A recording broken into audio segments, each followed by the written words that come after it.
Shalom Adonai, em tempo propício, estamos aqui com uma dose de esperança a cada manhã e é imprescindível entendermos parte daquilo que está acontecendo em nossa nação e que pode significar o estabelecimento de um marco histórico da nossa história. O que a Bíblia nos fala a respeito de marcos históricos? Vamos comigo? Bom, um marco histórico é aquilo que é estabelecido, aquilo que serve como referência, aquilo que nos traz à lembrança grandes realizações que podem significar não só um divisor de água, mas uma mudança de rota, uma mudança de direção, uma mudança até de personalidade e até de caráter. Isso, passando por um processo de transformação mediante aquele acontecimento que se tornou um marco histórico em nossas vidas, em nossa história. E especificamente agora aqui eu gostaria de abordar com você que o que diz respeito à conclamação do jejum pelo então presidente Jair Bolsonaro. Vamos lá, o que a Bíblia nos fala a respeito da importância de estabelecermos marcos históricos como divisores de água na nossa vida? Um exemplo em Jacó, você lembra de Jacó? Considerado por muitos o suplantador, o enganador. No momento em que ele voltava para encontrar o seu irmão, ele estava cometido de insegurança, de incerteza, de desconfiança, porque havia deixado para trás uma situação mal resolvida. Então ele busca em Deus naquele momento em que ele encontra o Senhor no deserto, e ele, a partir daquele momento que ele encontra o Senhor, ele determina em seu coração encontrar no Senhor essa segurança, provar dessa transformação e dessa mudança e ter o Senhor como agente ativo na sua vida. A palavra de Deus nos traz uma referência de que Jacó adormeceu e colocou debaixo da sua cabeça uma pedra. E naquela noite ele teve um sonho, uma escada de anjos ligando o céu à terra, subindo e descendo. Bom, naquela noite ele teve um encontro com Deus ali, ele estabeleceu aquele lugar e deu o seu nome de Betel, o lugar de luz, o lugar onde ele encontrou Deus, e aquela pedra que ele usou para colocar debaixo da sua cabeça, ele usou ela como fundamento ali para construir um altar aonde ele sacrificou a Deus. Então aquela pedra foi estabelecida como marco histórico, simbólico, porque o verdadeiro marco histórico foi o encontro de Jacó com o seu Deus naquela noite, e que foi estabelecido um divisor de água na sua vida, porque o antes-Jacó inseguro, o antes-Jacó suplantador, passou a se chamar Israel, sim, uma nação eleita e escolhida por Deus. Saiu de um momento conturbado em sua vida para um momento de multiplicação. Então é importante entender que nós temos um homem errante, nós tínhamos um homem errante no passado, a figura de Jacó perambulando, não é?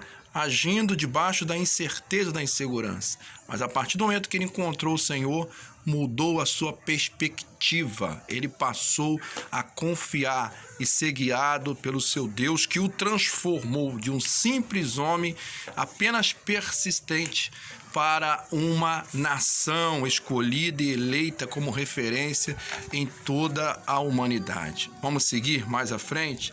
Então se lembre que o marco não foi apenas um encontro, mas foi o que Jacó fez com esse encontro, pois a partir dali ele erigiu um altar a Deus e aí sacrificou a Deus. Esse altar, nos nossos dias atuais, pode ser o nosso coração, a nossa própria vida, aquilo que nós vamos sacrificar a Deus, aquilo que nós vamos apresentar a Deus, o que nós temos de maior valor para dar a Deus, para apresentar a Deus, a não ser a nossa vida. E o que vamos fazer com a nossa vida? Nesta terra e na outra, na promessa de uma outra vindoura. Isso, nesta vida e numa vida plena, que é um acréscimo aí de uma transcendência para uma vida eterna. Você crê nisso? Crê no poder dessa palavra? Louvado seja Deus por sua vida. Vamos continuar aqui a meditar comigo? Bom, O segundo ponto que eu gostaria de dividir com você é que, apesar de parecer uma realização inédita, essa conclamação do nosso então presidente Jair Bolsonaro não foi uma coisa que não houvesse acontecido em tempos inoportunos no passado. Pelo contrário, nós podemos citar aqui um exemplo de uma cidade chamada Nínive e de um profeta chamado Jonas. Isso, um profeta que relutou a princípio e não obedecer à voz de Deus, tentou fugir da sua missão, mas acabou sofrendo as consequências e decidindo aí ouvir a voz de Deus. E uma vez que ele decidiu ouvir a voz de Deus, voltou-se para a realização da sua missão, e no momento em que abriu a sua boca e proclamou a boa e agradável palavra do Senhor, esta foi de encontro àquela realidade daquele povo, e para sua surpresa, glórias a Deus por isso, do rei até todos os animais, eles se envolveram e aceitaram e submeteram à proclamação do jejum nacional. E, consequentemente, por ter feito esse jejum, eles acharam graça e encontraram misericórdia no Senhor, nosso Deus, que poupou aquela cidade. Veja bem, poupou aquela cidade, porque houve um profeta que, ao invés de fugir da voz de Deus, ele aceitou obedecer e anunciar a palavra do Senhor. E do outro lado, um povo, uma nação, um comandante, um rei que decidiu obedecer e proclamou um jejum, e esse jejum chegou aos ouvidos do Senhor, que por sua misericórdia, que é a razão de não sermos consumidos, poupou aquele povo. Então isso não é algo novo. Jair Bolsonaro, cremos nós que temos orado para que haja uma transformação nesta nação, um agir de Deus nessa nação, foi posto por Deus neste cargo. E há um propósito dele ter sido posto neste cargo. Outro exemplo que eu gostaria de dividir com você é o exemplo de Esther. Sim, a rainha Esther.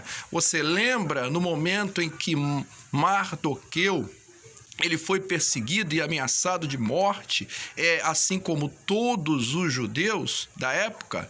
Então, lembre que ele foi a Esther, mandou a ela mensagens afirmando: olha, Esther, se você não interceder conosco neste negócio, se você não agir, se você não permitir, em outras palavras, que Deus te use, de certa forma que ele vai levantar outros para que ele cumpra o propósito dele, que é ajudar, auxiliar e socorrer o seu povo. Mas não pense que você vai ficar fora, ou sua família vai ficar fora de tal situação, de sofrer as consequências de tamanha decisão.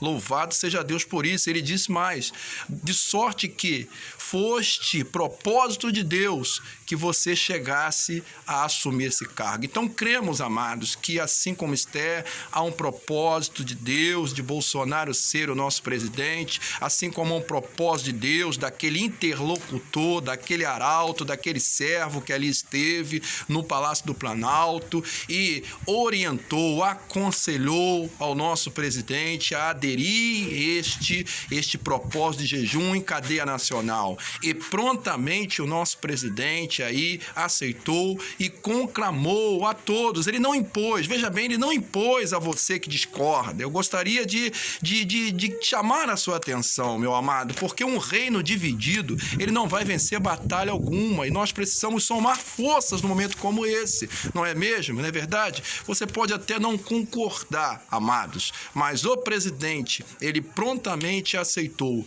E entenda que este jejum, ele não é jejum a outro Deus senão o nosso Deus. E há um inimigo. A Bíblia nos fala que Jesus Cristo orientou os seus discípulos: olha, existem casta de demônios que só saem com o poder do jejum e da oração. Então, portanto, amados, a nossa luta não é contra a carne nem contra o sangue. A nossa luta, amados, é uma luta espiritual. Nós lutamos com aquele inimigo que veio senão matar, roubar e destruir, a saber, Satanás, o inimigo de nossas almas. Então, jejum e oração é para repreender, para expulsar, para vencermos estas castas de demônios que lutam contra a nação, que lutam contra o povo, que luta contra os escolhidos de Deus que Deus colocou para proclamar o seu nome nos lugares mais altos desta terra. Então Deus tem usado o nosso presidente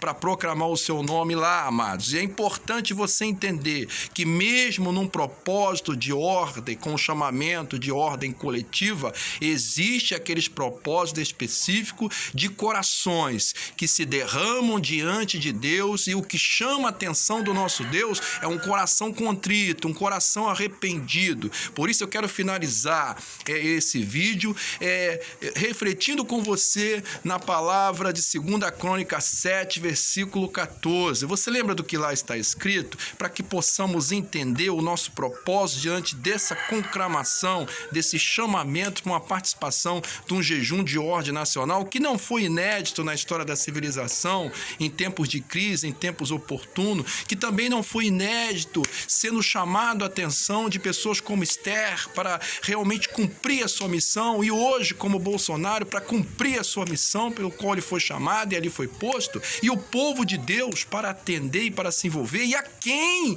é endereçado este jejum, este ato de sacrifício, como Jacó fez? Ao Deus, Senhor dos Senhores, ao Eterno. Sim, a Deus nós jejuamos, a Deus nós voltamos e levantamos as nossas mãos e direcionamos a Ele a nossa oração com um propósito específico em favor da nossa nação, para que Deus repreenda esta casta de demônio, para que Deus repreenda esses vírus, para que Deus repreenda toda trama de Satanás e que providencie o socorro, o escape, que já está comprovado que só virá dos céus, só virá de Deus. Então, para que este jejum, para que esse propósito seja recebido no céu, é importante você ler, reler, refletir e deixar que essa palavra tome conta da sua vida. 2 Crônica 7, capítulo 14, para encerrarmos. Assim diz a palavra do Senhor: e se o meu povo, então Deus fala de um povo aqui, específico, que se chama pelo meu nome. Que povo é esse? O povo que chama pelo seu nome. Você chama pelo nome do Senhor, você clama ao seu Deus, independente da sua religião. Você clama a Deus, isso, ao Senhor dos Senhores. Louvado seja Deus. Se humilhar, então num ato de humilhação, você se esvaziar de si mesmo, você reconhecer que Deus é Deus na tua vida e orar, diálogo com Deus, abrir o seu coração, mesmo sabendo que Deus conhece o que está no íntimo do nosso coração, mas há necessidade de você dialogar com Ele, de você clamar a Ele. Ore até que se torne ou sinta que se tornou amigo de Deus. Já nos falara Billy Graham, o grande pregador Billy Graham. Orar e buscar a minha face, buscar a face do Senhor, buscar essa aproximação, desenvolver o seu relacionamento com Deus, não é verdade? Se tornar um pouco mais próximo de Deus. Quiséramos nós que o Senhor pudesse fazer menção ao meu nome, ao seu nome, ao nome da sua igreja, como Ele fez menção a Abraão. Abraão, profeta, Abraão, amigo de Deus. Louvado seja Deus. Jesus já falou que o amigo, sim, ele sabe o que faz o seu Senhor. Então é importante sermos amigos de Deus e se converter dos seus maus caminhos. Há caminhos que o homem parece ser bom, mas o seu fim não é o melhor. Então, amados, vamos nos converter das possibilidades de estarmos trilhando caminhos tortuosos, caminhos errantes que nos levam para longe da presença do Senhor. Então, converter do seu mau caminho.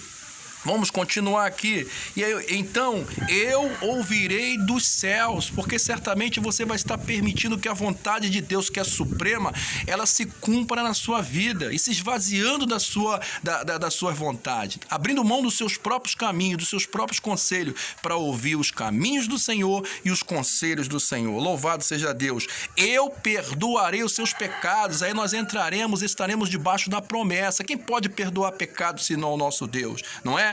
O Deus cuja razão de não sermos consumidos é a sua misericórdia que se renova a cada manhã, e que enviou o seu Filho, Jesus Cristo, o mediador entre Deus e os homens, para se fazer sacrifício em seu lugar. Isso pagando o preço de morte na cruz. Foi o justo que se fez maldito naquela cruz, derramando o seu sangue na cruz do Calvário, para que eu, você e todos fôssemos alcançados.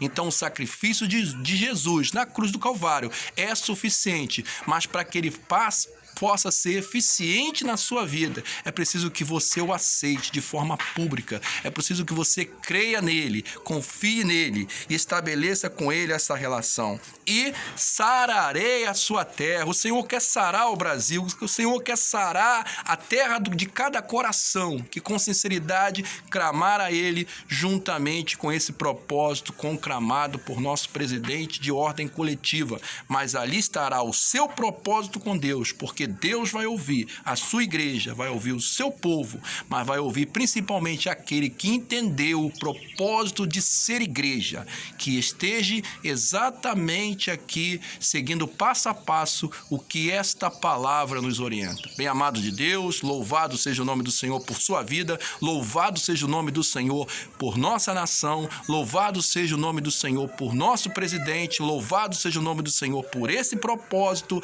de conclamação, de ordem nacional e coletiva, e louvado seja o Senhor por sua vida, por seu propósito pessoal intransferível, que é adorar o Senhor, porque eis que o Senhor busca na terra adoradores que o adorem em espírito e em verdade. Que o Senhor nos abençoe e até o nosso próximo encontro, assim querendo o Senhor, e amanhã estaremos todos juntos neste propósito, nesta corrente de jejum e oração pelo nosso Brasil. Que Deus vos abençoe em nome de Jesus. Lerita Outri.